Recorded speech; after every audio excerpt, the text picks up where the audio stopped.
විශේෂයෙන්ම මේ ගල් අඟුරු ගෙන්නන මේ සමාගමත් එක්ක ඇති කරගත්ත මේ ගිවිසුම බලනකොට මේ ගිවිසුමේ ප්‍රධාන කොන්දේසි දෙකක් මේ වෙනකොට කඩ කරලා තියෙනවා. එකක් තමයි තත්ත්වයෙන් බාල ගල් අඟුරු ලංකාවට යොපු එක. ඊළඟට නිසි වෙලාවට ගල් අඟුරු යුවේ නැහැ. දැන් ඒ ප්‍රධාන කොන්දේසි දෙකම ප්‍රමාණවත් මේ ගිවිසුම අවලංගු කරා. ඒකම ප්‍රමාණවත්.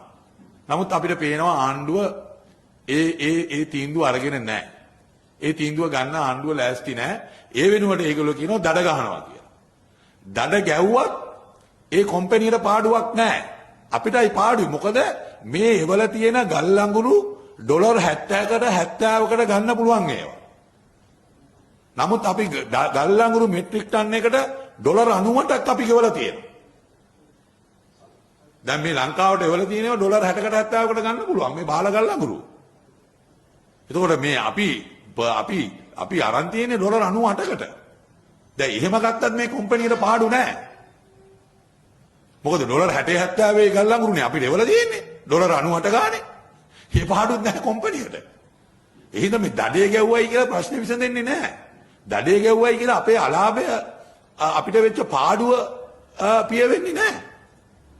ඒ හින්දා දැන් අපි මේ ආණ්ඩුවට කියන්නේ මේ බොරු කරන්න එපා තවත්.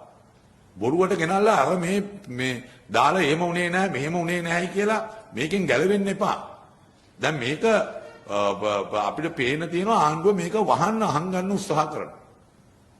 මේක වහන්න උත්සාහ කරනවා. මේක වහන්න බෑ. මේක හරියට අර වතුර බාල්දියකට රබර් බෝලයක් ඇතුළට එබුවම බෝලෙත් ආයෙ අතෑරිය ගම ඇතුළ එළියට එනවා. ඒ වගේ තමයි දැන් මේ ගල් අඟුරු වංචාව සිද්ධ වෙලා තියෙන්නේ.